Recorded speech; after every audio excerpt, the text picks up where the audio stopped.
Hello, my name is Jupi Hadley, and today we're playing From Beyond Prologue. This game is £2 and 9 on Steam. Cool. Yeah, we don't have a game to load, so new game it is. Deep within the recesses of Bradford Library, Professor Crodwell Tilligast, anthropologist, was immersed in the archaic tomes and long-neglected records, searching for a specific line of scientific inquiry. His investigations eventually uncovered a thread for further scrutiny. The subject was a seldom mentioned and constantly obscured medieval village. From brief mentions in the ancient tomes, he ascertained it was a place lived with the exchange of ideas, populated with practices that experimented in the power of channeled thought. Descriptions of grand ceremonies, a bizarre temple, and interactions with unruly beings filled the professor with both exuberance and trepidation. Right, I stopped for a second to get a drink. That's why the music might not line up there. After further research and endless lambasting from his colleagues, he mounts a one-man expedition in the winter of 1910. In August 29th, 1910. Alright, so here we are. With a heavy pull on the brakes engaged and the motor car shudders to a stop, you kill the engine and step out of the vehicle. Right. If your calculations are correct, you should be making a career-establishing discovery forthwith. Okay. Alright, so we've got an inventory, we've got this. I'll look around. The motor car sits cooling after a long drive. It's such an old car as well. Alright, so I guess this is the only area where we can do stuff in. Right. I don't know, maybe open? What's in here? Inventory's nothing. Take. Alright, we've got lots of stuff now. Matches, dried meat, pistol, heavy hatches, ask. Cool. You're not ready to leave yet. You have a whole adventure ahead of you. Okay. With the first stroke of my pen, I established my field research journal to formally document my discoveries and adventures. It is a brisk day, and I truly did myself no favor in setting out before the spring thaw. I feel confident that my preparations were adequate to ensure the success of my expedition. Cool. How do we walk around? I kind of want to, like, this is a cliff, which is cool, but, like, I want to look around more. The splendor of this cliffside mountain view would be quite captivating if not for the stiff, icy breeze whipping your face. Yeah, I know my car is cooling. Talk. Ah, no answer. Alright, the crunch of crisp snow underfoot, seeing the sting of the piercing winter air, and you adjust your scarf and head into the woods. Okay, so on the map, there's like, on the compass, there's those little blue dots, and that's where we can go.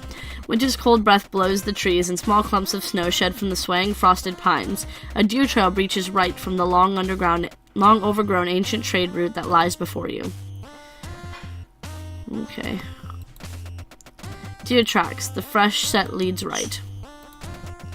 Deer tracks, the fresh set leads right. Okay.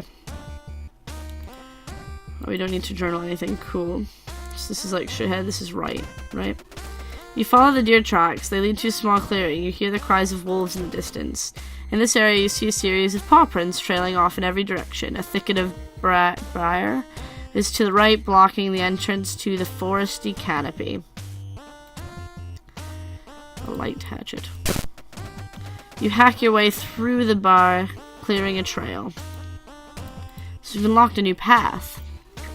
This is pretty cool. You find yourself at a curved entrance with a low, guttural growl. A wolf steps out from a nearby bush.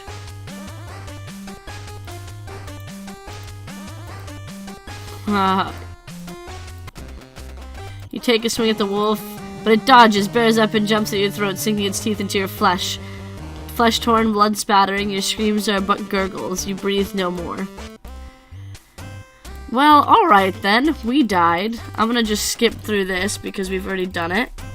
Oh, I think it was a bunch of new stuff as well. I think it's like after my... Okay, so I have everything. Let's just go forward. Oh, it's a wolf. Reaching the end of the trail, you stand in front of the mountain's edge. A two-storied tower with the terrace stands next to a switchback trail. Wolf stands between you and the tower. Oh, use...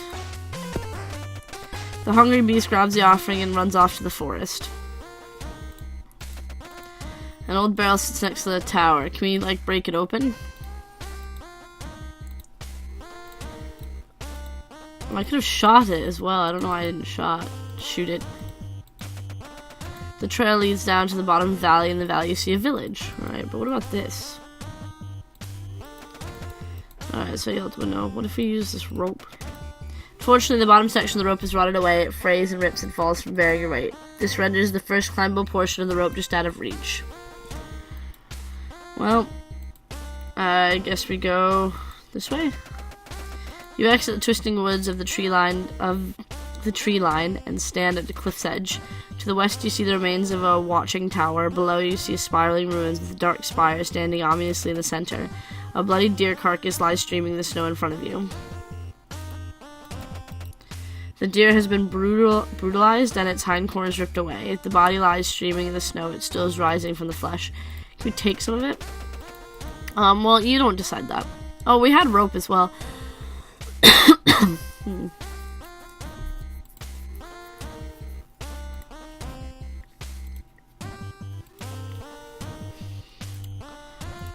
kind of want to, like, go to the town. The howl of wind and wolves fill the air as you approach the narrow switchback trail that leads down the mountainside.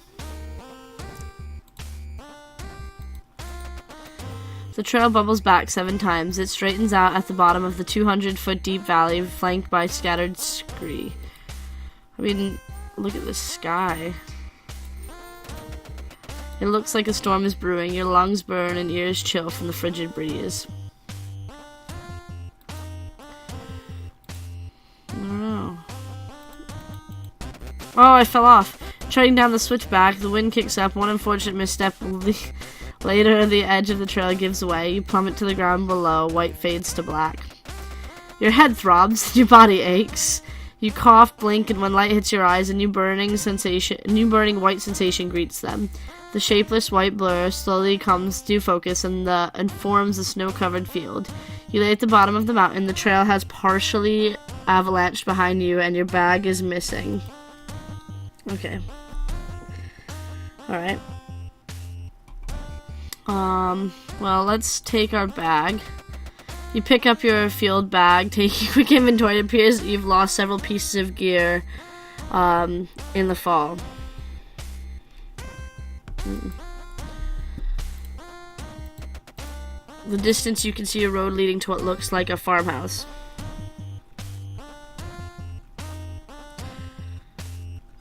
I don't really know what to do here.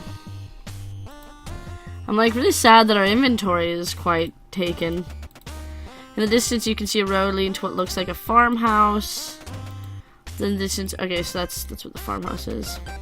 Prodding through the snow, you can see that farms have been abandoned for ages. The roof has collapsed in the northern hall of the building. House is demolished. Stepping forward, your foot kicks a couple of boards. They stumble down. You see the corner of something volume peeking out. The note is hastily scribbled and barely legible. It reads, Milo in cellar, never open. I want to take whatever that thing is. I don't need it. The barn has been partially collapsed. Its front hangs off of its hinges, threatening to fall with each... Okay.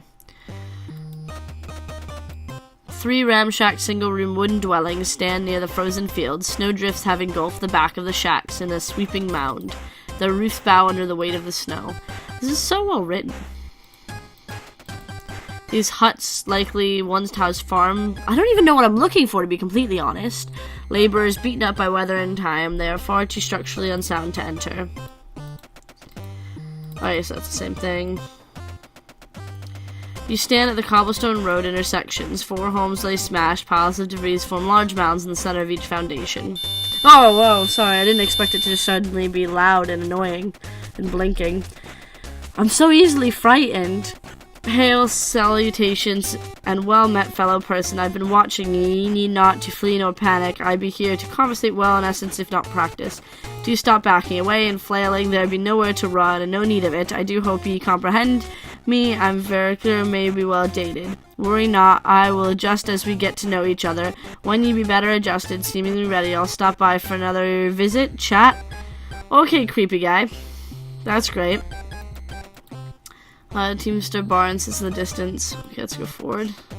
A windowless, monolithic black spire thrust towards the heavens. It stands in stark contrast to the glistening white snow surrounding it. Snow that lands upon the spire melts immediately. You feel warmth radiating from it. Let me go back and just look at this. You slog your way through the snow towards the barn. The doors are wedged open. Wind whips through the spacious gateway. Whistling sounds through the many holes where the planks and shingles have long since given up their perches on the walls and roof. This is so well written. Not just so well. It is so well written. We go in. Inside the barn is a collection of barrels, drays, and bones. Everything is covered in a light dusting of snow. A plate lays next to the side wall with an assortment of old mining equipment. Yeah, let's take this crap. Take a pickaxe. You do need an arm.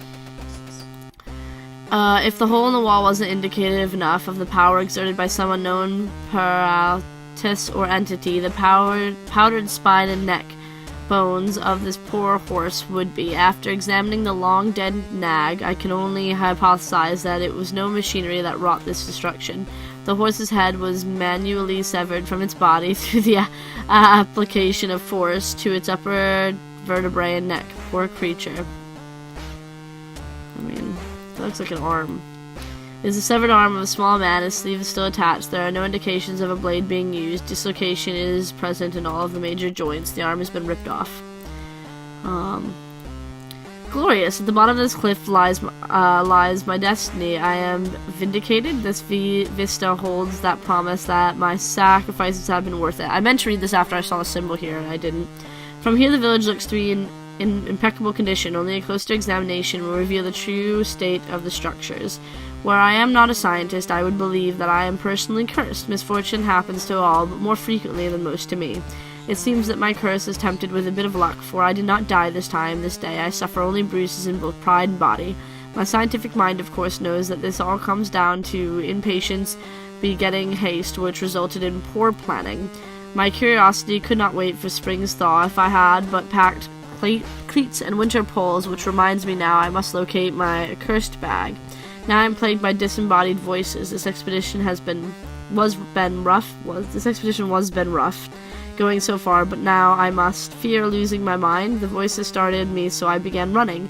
A purely adrenaline response, but soon realized that the futility of my actions and felt foolish. I have long outgrown the days where an invisible friend would be a welcome happenstance, and feel an acute disappointment that it should be so ghostish as to watch me from afar. That being said, so this is about the person that appeared suddenly. That being said, also be exceedingly polite. I will endeavor to overcome this new difficulty, but fear it may not be an isolated occurrence.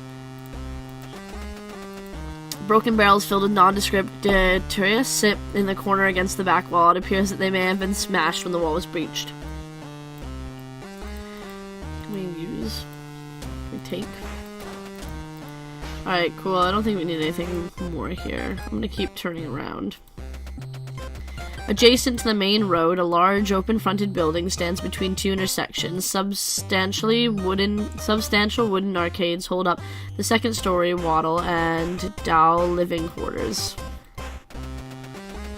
You climb the burnt ooze-smeared stairs. The central hall is a scorched disaster. Furniture is flipped and demolished. The back door is charred and collapsing. Boards groan and split every time you near the entryway. I shan't be needing this. Well, let's look at it then. This half of the room is charred beyond recognition. The floor is riddled with holes. There's a broken oil lantern laying near the fireplace. There's a bucket. A dented cooking cauldron lays tipped over on its side, resting before the fallen cabinet. Let's take that. Let's go forward. As you walk towards the next room's doorway, the floor gives way. You free fall, clawing at the open air, only to land with a sickening squelch, impaled on debris. Your life seeps away. Well then. Deep within the recesses of the Bradford Library, Professor Crawford tiny a throat. Yeah, was emerged. Blah, blah, blah, blah. This is the same.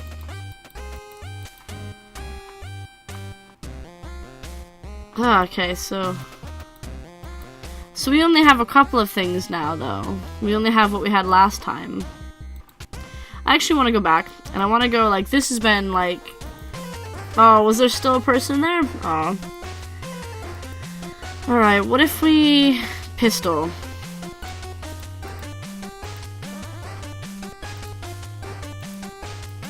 No?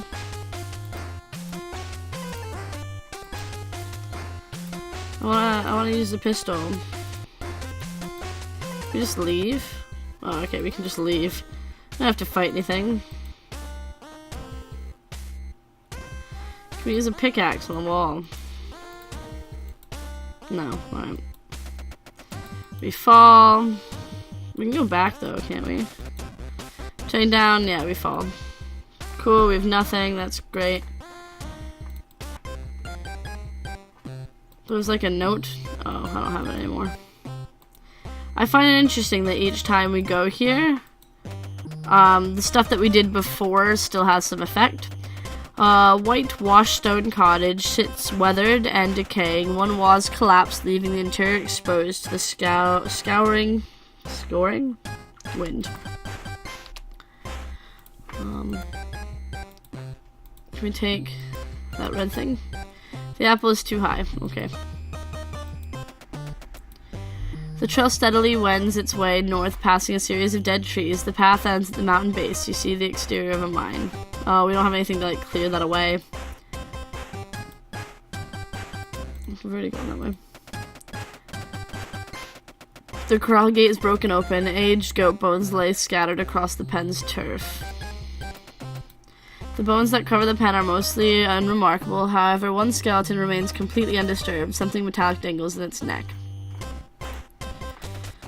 Star amulet. The amulet lays in your hand. It feels incredibly warm. Your hair stands on end. You slip it in your coat pocket for safekeeping. I mean, ooh. Oh, I really don't like that sound. Oh, you've uncovered an item that will shift your paradigm.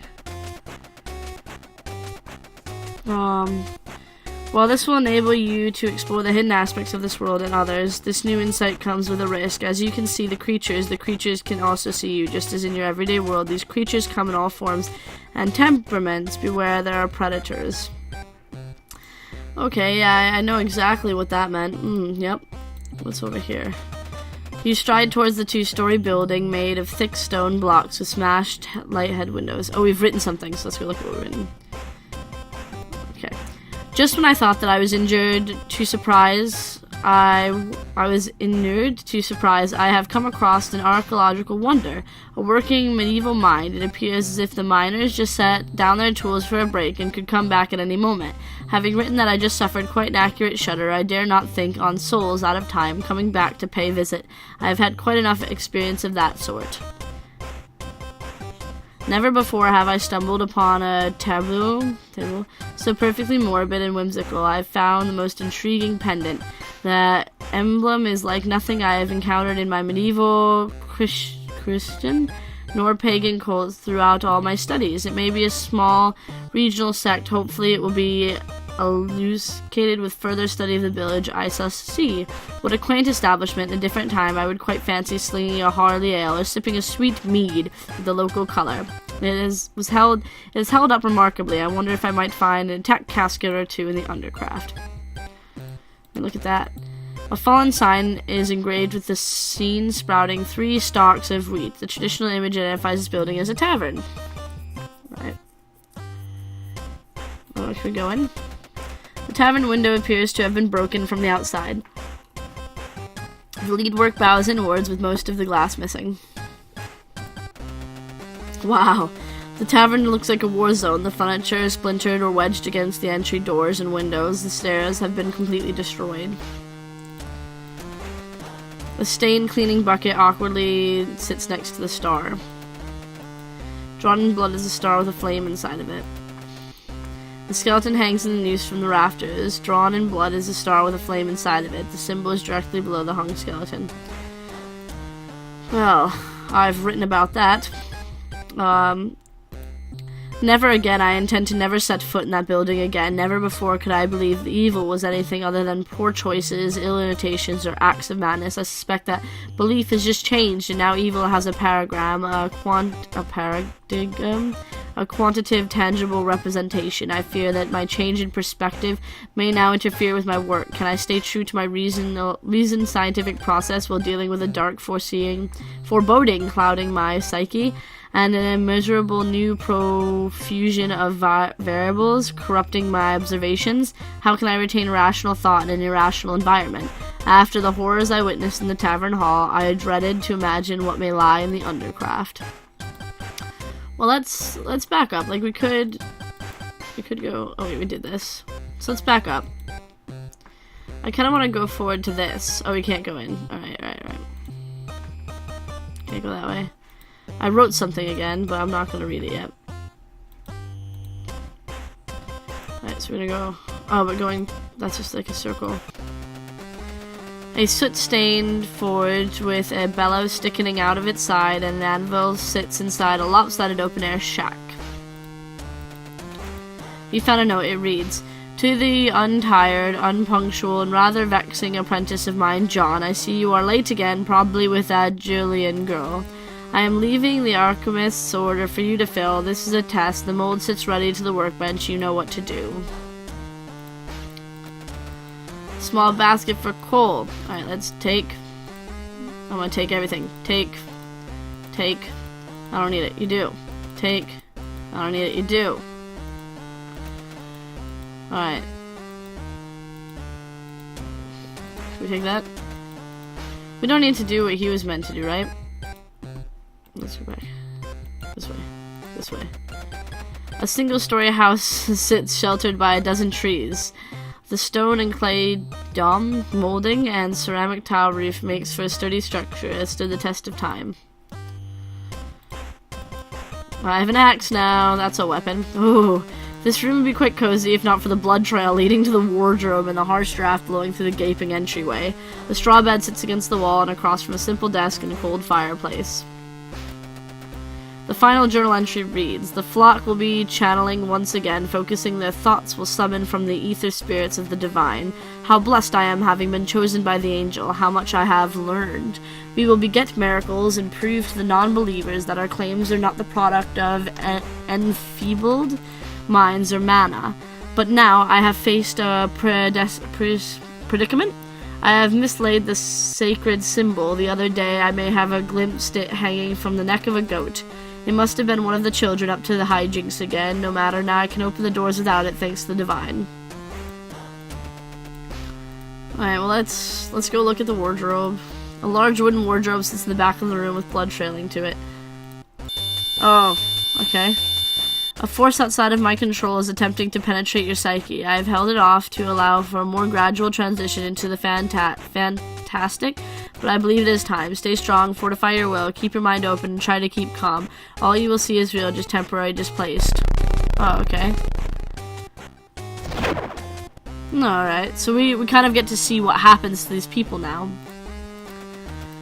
The skeleton of a man lies on the floor of the barren wardrobe. You surmise that he has substantially crushed cervix, vertebrae, and a fatal laceration to his chest. The remains of his shirt and vest have blood hanged and torn. Searching his pockets, you retrieve a folded piece of valium. It reads, "Vade Mercum, light the fire, blow the coals, melt the ore, pour into the mold, cool the mold, break the mold." So, I'm pretty sure he's the guy that was meant to make the thingy. Make this. So I guess we can do that. But, like, I need a fire and stuff, so I don't know, maybe not. Are we going to, like, I'm gonna try to do a thing. I was wondering if we would see what happened here because we can see other stuff. We should read a journal. So vivid, what a ghastly, whoring sight. The poor young fellow never had a chance. It is so hard to reconcile that such creatures could inhabit the world I have lived in these 37 years. At any other time in my scholarship, the discovery of a house repelled me with the daily utilities and amenities. of this period in pristine condition would render myself awestruck. This discovery is sad and eclipsed by the inexplainable phenomenon I have been experiencing. And still I will must carry on. I will investigate the strange episodes affecting my mind and unravel the ancient mysteries surrounding this town. Alright, so we've already been there. What if we go in here? Oh, we die here. Oh, I didn't mean to go forwards again.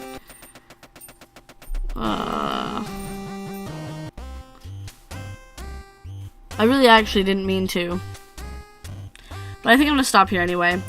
This is really well written, and I very much like how the stories sort of stack, how, like, dying doesn't lose everything. You still get the items you last had, and you still can experience some changed bits, like the cave at the beginning still has the trees removed that you did remove with objects you had previously. It's a very, very interesting game, and for £2.09, that's so cheap for, like, the amount of playthrough this has. Anyway, if you want to check out this game, there's a link in the description. If you want to check me out, my info's also in the description. Thank you very much for watching and liking and commenting and subscribing. And if you like any of the content I create, consider supporting me on Patreon so I can make more of it. Happy 2019. Bye.